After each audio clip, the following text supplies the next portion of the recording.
اس کا جو مختلف طریقوں سے لوگوں کو استعمال کرنے کی دعوت ہے، اور وہ اس کو نکاح متع کہتے ہیں۔ نکاح متع اس کو کہتے ہیں کہ ایک آدمی ایک عورت کو کہے کہ جب تک ہم ریل گاڑی میں ہیں تم میری بیوی ہو، میں تیرا خاوند ہوں، اور اس ریل گاڑی سے اترنے کے بعد تو اپنے گھر جا، میں اپنے گھر جاؤں گا۔ اتمتع بکی الی قضا مدہ بقضا اجر، وہ کہے گی کہ ٹھیک ہے لیکن 5000، یہ کہے گا 500 کافی ہے۔ روافظ کے یہاں یہ صرف جائز نہیں، مسنون اور ائمہ اطہار کا طریقہ ہے، معاذ اللہ استغفر اللہ۔ اس پر بڑے بڑے مذاہب کے مناظرے ہوئے ہیں اور کلام واقع ہوا ہے، لیکن حقیقت یہ ہے کہ یہ نکاح نہیں ہے، اور نکاح کے اندر مدت متعینہ نہیں ہوتی۔ نکاح کے بارے میں اللہ فرماتے ہیں محسنین غیر مسافحین، ہمیشہ کے لیے بیوی بنانے والے، صرف وقتی طور پر پانی نکالنے والے نہ ہو،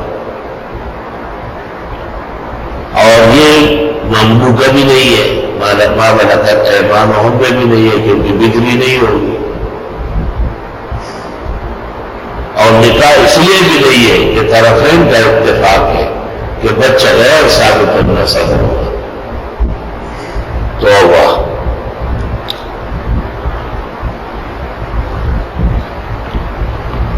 ایک زمانے میں ریل گاڑی میں آ رہا تھا، اور بھی بہت لوگ تھے، اس وقت تک مجھے پتہ نہیں تھا کہ پختونوں میں بھی شیعہ ہوتے ہیں، صحیح سلامت پشتو بولنے والے لوگ تھے، پوانٹ کے یا ادھر علاقوں میں جہاں بہت زیادہ شیعہ ہیں۔ وہ مجھ سے ناراض ہونے لگے، جھگڑا کرنے لگے کہ آپ کو شیعوں کا مذہب معلوم نہیں، یہ تو سادات کا مذہب ہے، اور ایسا ہے ویسا ہے۔ میں نے کہا تم شیعہ ہو؟ اس نے کہا الحمدللہ۔ میں نے کہا یہ تمہاری بہن ہے، اس کا میرے ساتھ متع کراؤ۔ اس کو رسوا کرنے کے لیے میں نے اس نے کہا ایسی باتیں کرتا ہوں، اس طرح تھوڑا ہوتا ہے، یہ جنگ کی میرے ساتھ۔ پھر رات کو میرے پر پہ لیٹا ہوا تھا، اس نے آ کے میرے پیر ہلائے اور مجھے کہا میری بہن تیار ہے، آپ بھی آ جائیں، کیونکہ ان کا تو مذہبی مسئلہ تھا۔ میں نے کہا بہت بڑے پاگل اور بے غیرت انسان ہے۔ میں نے کہا یہ شیعوں کا مسئلہ، میں شیعہ تھوڑی ہوں، اگر آپ کی بہن تیار ہے تو میں کیوں تیار ہوں گا؟ مجھے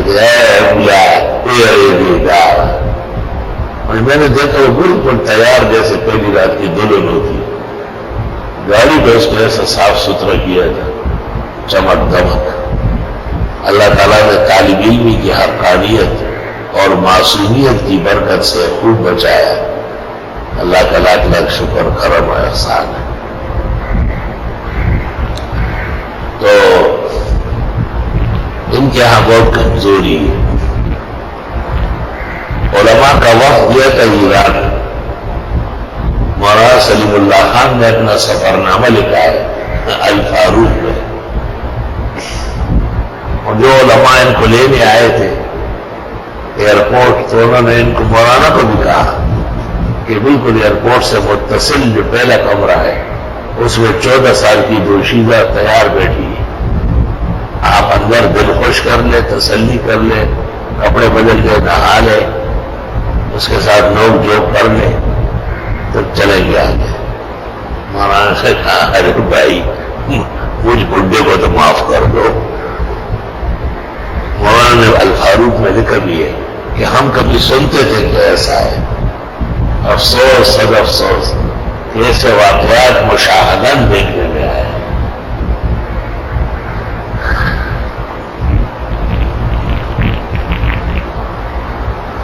بعض لوگ کہتے ہیں کہ جیسے جیسے گناہ بڑھیں گے تو شیعہ مذہب بڑھ جائے، لیکن یہ صحیح نہیں ہے۔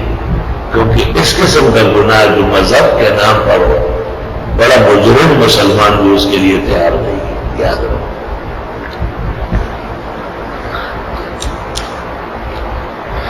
توبہ۔